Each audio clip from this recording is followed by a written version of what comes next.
sales is not for me.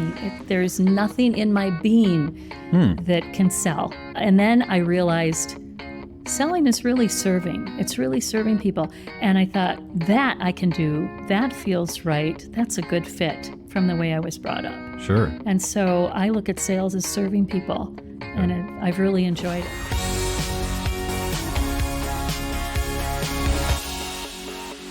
Hey everybody, we are here today with Julie Trones. She is one of our more experienced real estate agents and brokers. You have your broker's license, right? She's in the top 1% of all sales executives for REMAX in Minnesota, US, and globally. She's been licensed for over 30 years. She's been killing it in this business for quite a while. She's seen all kinds of different markets, the good ones, the bad ones, everything in between. Over the course of my time here, we've spoken many times about various legal things that have come up from time to time. So I've gotten to know a little bit about her and her business, but I'm really looking forward to get to know her and a little bit more of her backstory too, and who she is and where she comes from and everything else. And hopefully she can also give us some insights into from her experience into navigating this really, interesting, changing market. Seems like it changes every day. But Julie, thank you for being here. Oh, thank you for inviting me. I appreciate it. Yeah. So let's go all the way back. I'd like to start these things off going all the back. So where was little baby Julie born? Little baby Julie was born in Minneapolis, but I was born and I was raised in Edina. For your entire childhood? Yes, actually. Okay. Yes. Yeah. So my parents had 4 children. Mm-hmm. I was very, very shy. I was the middle child, and a true middle child, because there's so much talent in my family and intellect and so on. It was interesting growing up in that. Mm-hmm. But my father was an electrical engineer, and he designed some of the control panels for the Apollo and the black boxes and so on for the aircraft. In fact, he was such a humble man that we didn't even know all of his accomplishments until he passed away. Was it classified? Probably. Okay. Probably. But there was a big half-page article about him in the Star Tribune after he passed, written by the U of M president and Honeywell execs and so on. So. Oh, was it Honeywell that he was working through? Right, for many years. Yeah, right. So my father was into, both my parents were into perfection and excellence. And my mother was a nurse, and she was actually quite a brilliant nurse. She figured out some health issues that my father had before the doctors figured it out. And so between the two of them, it was interesting, growing up in that atmosphere. My dad had this belief that, God gave us all of these talents and intellect and ability. Now we need to honor him by maximizing them as much as possible.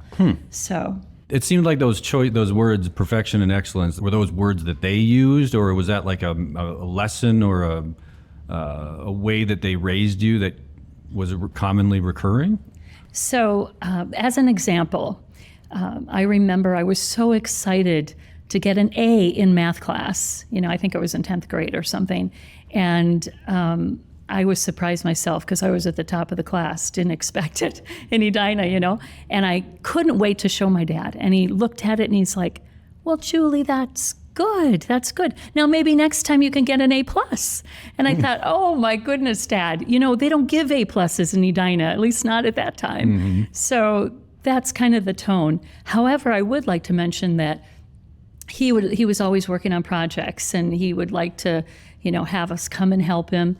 And when we did, he was always encouraging us and saying, oh my goodness, Julie, you're so ambitious. And, when he would say that and affirm me, it made me want to work even harder. Sure. So I'm very grateful for his training and my mother's training. Yeah. Pushing and also being supporting at the same time. Right. Okay. Right. And you can kind of see it come out with my older sister. Mary Beth Carlson was an accomplished pianist. She produced 30 CDs and 8 DVDs, beautiful orchestration with many different instruments. And then there was my sister, Deborah Trones, who was extremely creative, unbelievably creative. And she won Coach of the Year, Teacher of the Year, Teacher of Excellence as the high school head of the department for the history department for Prior Lake. Oh, wow. Yeah, okay. So she was very accomplished as well and very athletic. Yeah. And my brother is an international performer. He has a phenomenal voice, and he performs with Jim Brickman around the world. Okay, so I'm hearing that there is was a Von Trapp level family musical component to the Trones family growing up. Is that true? Right. They used to tease us, but they called us the Trones family. Okay. Yeah, and it started in our church, but then we ended up singing at Orchestra Hall, the State Theater. One time I had an opportunity to sing a solo, the Star Spangled Banner, at the Target Center, and that was really a kick. I just had turned 40, and when you turn 40, you have to do something really big to help the pain. And then we had an opportunity to record at Prince's studio. My sister wrote a song entitled If You Could See Through My Eyes.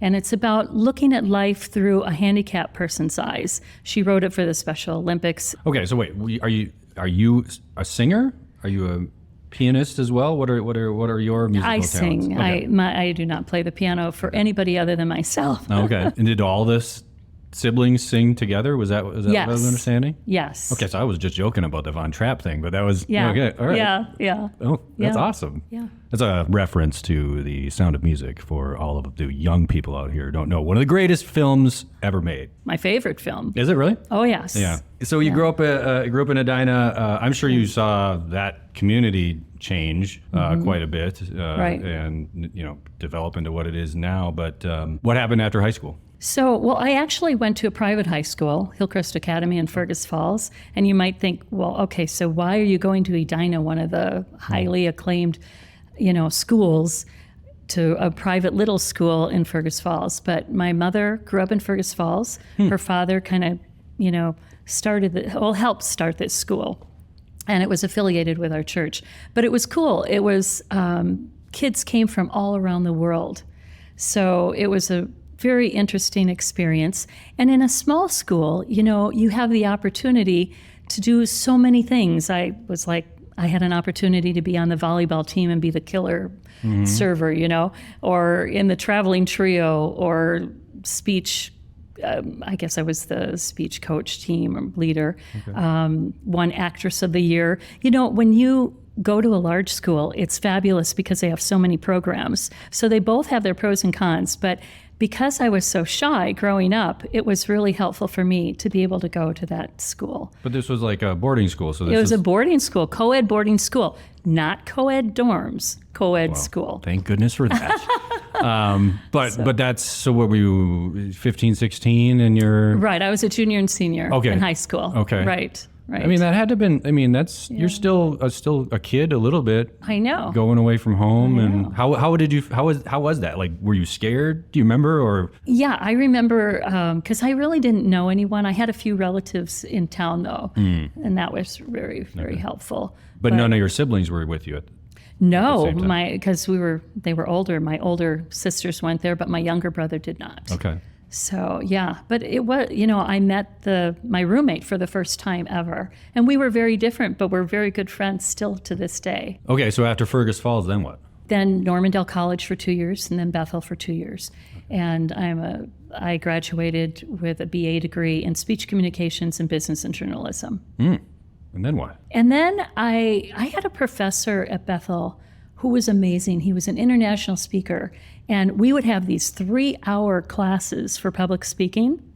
And as soon as he was done, I would go to the library and start working on my speech. I mean, that's how good he was. So I started out as a speaker, going from shy little Julie Trones when I was young to becoming a speaker and speaking in front of thousands of people. And I spoke on potential. The psychologists used to talk about how we only utilize 10% of our potential. Okay. So that motivated me, excited me, and it helped me realize that, my goodness, what all is inside of me that I should really develop. So, but then soon I realized, it might be a lot less stressful to help somebody else with their speeches instead of speak myself. So then I got into the arena of speech coaching, speech writing for other people, politicians and corporate executives. I got to imagine the performance, the singing component of your childhood must have helped Oh, yes. with that. Even if you're Yes. an introvert, when you step on Right. stage and kind of flip that switch and it's time to perform, that had to have been helpful in allowing you to take the center stage and be in the spotlight and do speaking like that. Right. And preparing. It's all about preparing, right? I still believe in that. I mean, before I go out to a listing appointment or meet a new buyer, I review everything I'm going to say. I think about how I'm going to say it. I incorporate, them into it. And that's very important. And I feel like that's part of the reason I'm successful. Okay, so now I got to ask you this, because this is also something that they try to teach you in law school to be an effective, orator, like litigator, arguing. When Right. you prepare, do you just read your materials, or do you actually vocalize and say those things out loud? Oh, when I prepare, when I rehearse? Yes. Well, this is what I do. So I think about what are the points that I want to make. And then I'll write down the points, and then I'll flesh them out.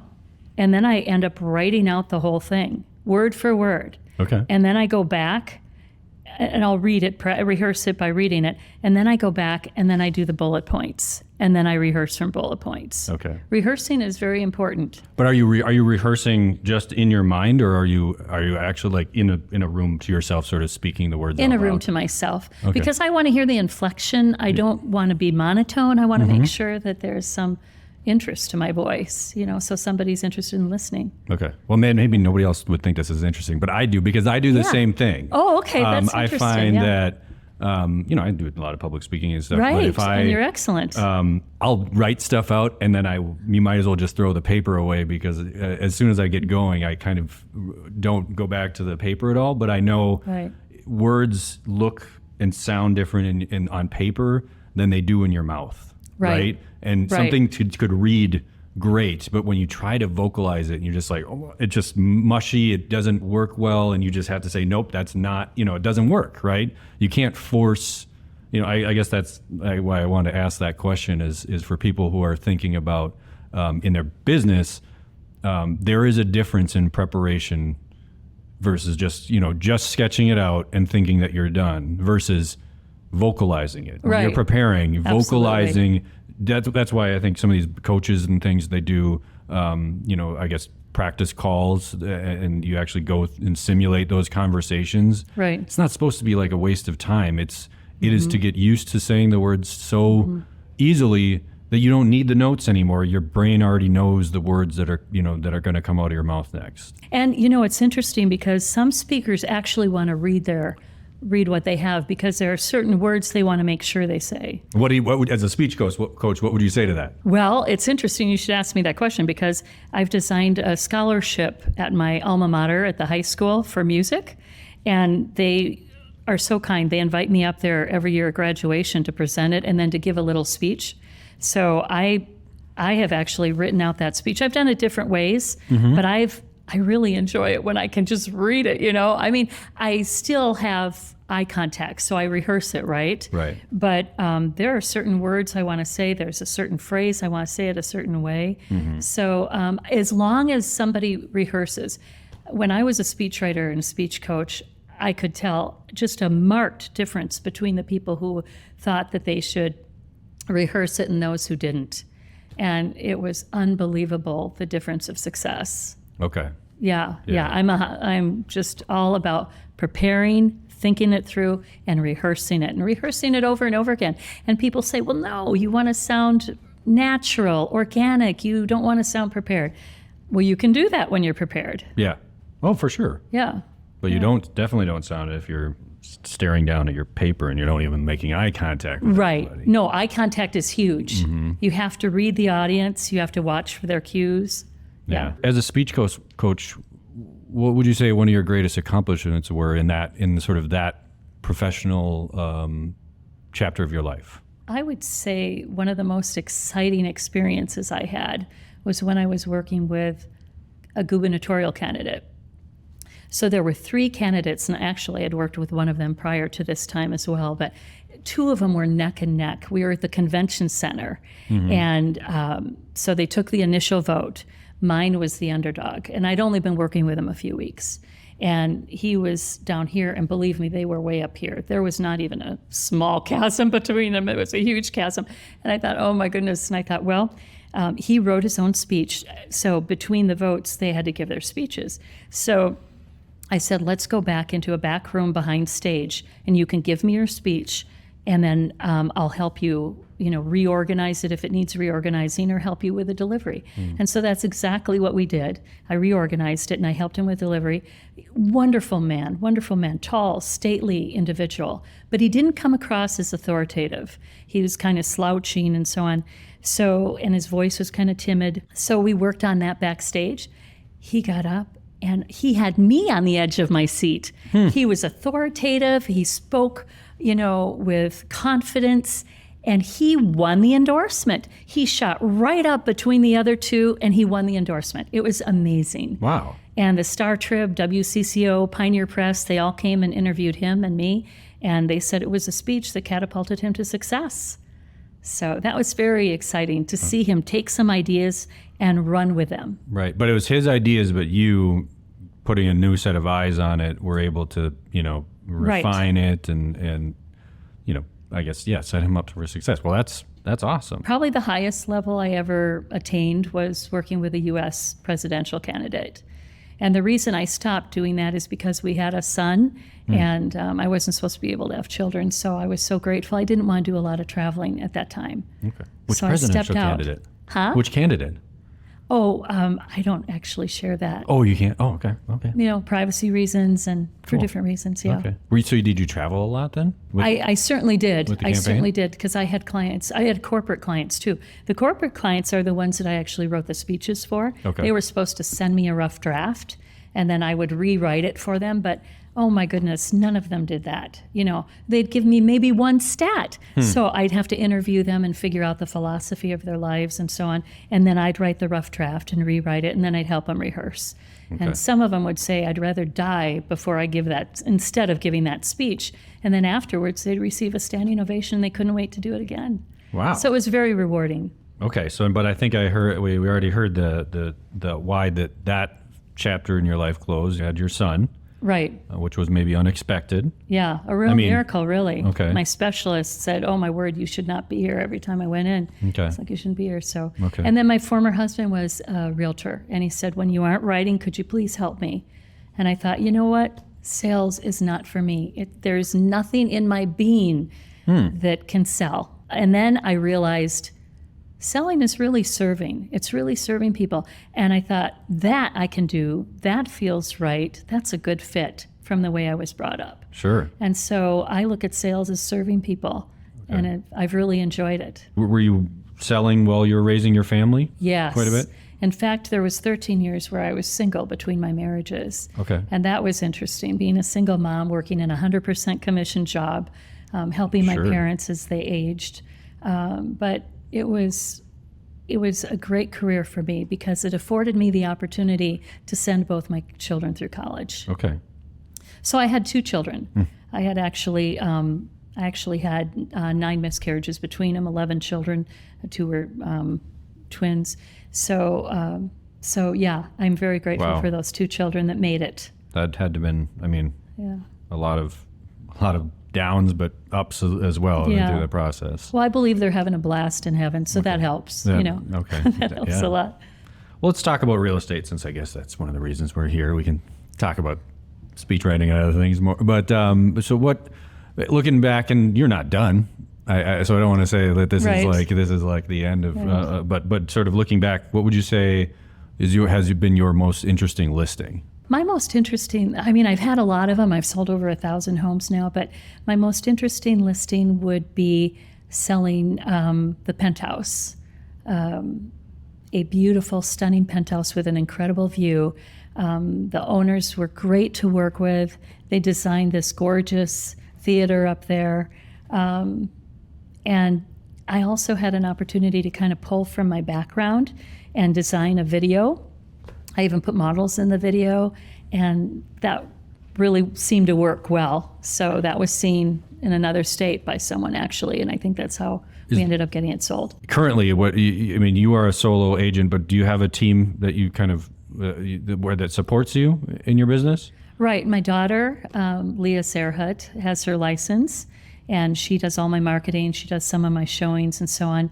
But she has 2 little ones under 2.5. Okay. So she is busy with them. And my husband goes to all my opens with me, which is really helpful. He's great with sales. Okay. And he has his own company. So he's very proven. He's amazing. And he also does my accounting. So, and my daughter has that kind of hard work ethic, as does my son. I just heard that he received a huge promotion. So I think that my parents really did a good job with instilling that in us, and hopefully it seems to be going down through the ranks. That's great. You have a scholarship that you mentioned that you give back to that school in Fergus Falls. You also have your own foundation. Is that right? Right. Yeah. It's called the Julie Trones Foundation. It's part of the St. Paul Foundation. Okay. I created it several years ago so that I can, start funding it with some of my commission dollars. And ever since I was little, I've always had a heart for orphans. And so this goes specifically to support orphans around the world. And then I also enjoy working with Johnny and friends to send little wheelchairs over to children who are handicapped around the world. Wow. So how long have you been doing that?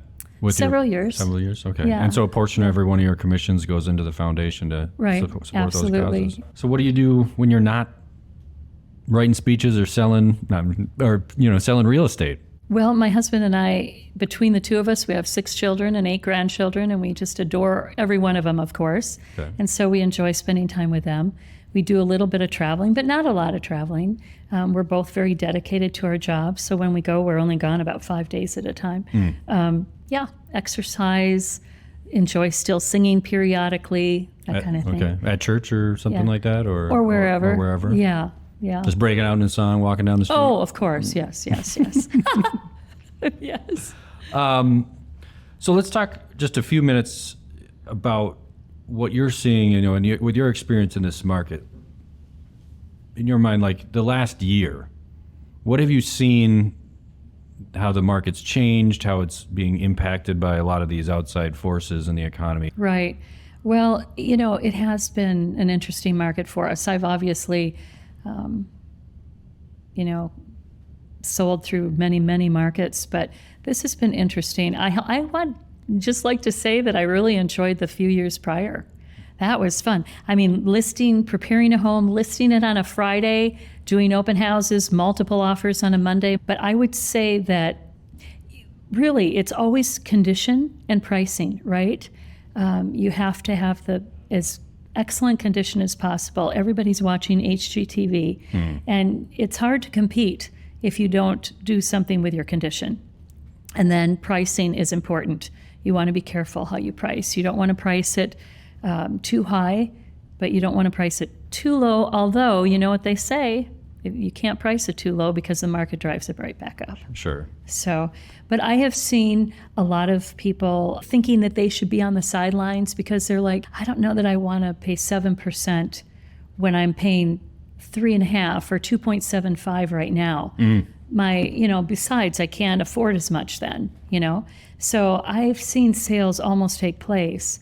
But then they kind of hold off because of that. I was listening to Lawrence Yun, our chief economist from National Association of Realtors. Yeah, he is concerned that if they continue to raise rates, that it's going to really damage our economy. Mm-hmm. And meanwhile, we have clients that either are making choices about buying or selling, or they have to. Their job relocations, divorces, right. There's always deaths. that. So there's all sorts of things that can, sometimes it's not really an option, right? Right. But exactly. And in that respect, your approach is that you're serving your clients, right? And just helping them achieve whatever goals that they're trying to bring towards you. Right. Exactly. What are you looking forward to? What do you think the future holds for the next couple of years for you, personally, professionally, sort of whatever? Well, you know what? I have a passion to exceed my clients' expectations. When you've been in the business this long, you want to stay fresh, right? And you want to be on top of your game. You want to have an edge over your competition. So my edge, I love marketing, and marketing is a strength of mine, but I would say negotiating is my greatest strength. Okay. And I want to continue to refine that. Let's say we're in the middle of a negotiation, and let's say my clients say, okay, this is great, I'm ready to wrap it up, but I can sense that there's money on the table for them. Mm-hmm. I'll ask them for their permission to go back after that. Most of the time they say absolutely, but don't lose the deal, you know, Sure. so there's the stress, right? Right. But so then I'll go back for that and then come back, and they are extremely excited, and it creates a lot of satisfaction for me. So probably continuing to hone my skills in negotiating, and that would be what I would plan on doing, just to continue to be better tomorrow than I am today. Yeah. And to be a skilled negotiator, it's really, in my mind, two main skills or, components to that. Obviously, one is something I'm sure you're really good at, which is articulating, verbalizing, having that dialogue with the other agent as a way to try to, number one, advance your own client's interests, but also to do so in a win-win scenario, right? Absolutely. Very good. To meet their... Most people don't realize that. Right. But that's really important to make sure that both sides feel like they're winning. Mm-hmm. Because then you can get what you want for your client, but Right. you're still getting the ultimate goal. Right. Absolutely. Absolutely. But then the other component of that is have a really sophisticated knowledge of, the contracts that you're working with, the contingencies or whatever you have, to be able to know where you can push and kind of where you can't, right? Right. So again, the idea is you don't want to blow the deal or for Right. them. So knowing how to advance your client's interests within the framework of whatever transaction you're working with. Right. And that involves understanding the contracts and everything else, which I know you know well because we've had lots of conversations about Yeah. the contracts over the years. Right, right, exactly. And I think listening is huge. Listening for cues, asking the right questions, being willing to kind of push a little bit, but then not too much, Right. just being very careful. Yeah. And Psychologically sensing what you can do and what you better not do. But building rapport with the other agent as Sure. well is a big deal. in terms of that marketing component, like how would you describe what you think your greatest strength is in what you said is one of your greater, strengths as a professional? I think it's a combination. I think it's a nice blend of both. Okay.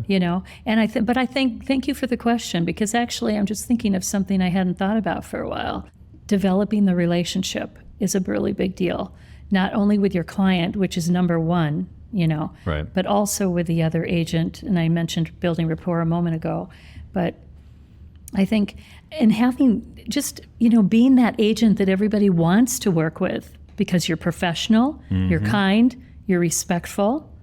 I mean, I've been in situations where there's, some heated arguments going on, and I just stay calm, cool, collected, professional, respectful, and it proves to bode well for my client that I do that. So as you're thinking about your career, as you think about your professional and personal life, is there anyone or any people that you would want to give honor or thanks to that have been instrumental in you being where you are today and the success that you are today? I would definitely say my parents. They were amazing at bringing us up with so much love, just embracing us with love, and yet challenging us to be the best we can be. Because they really taught us how to be self-motivated, which is not an easy thing to teach someone. Sure. So I would say them. My husband is so supportive, remarkably so.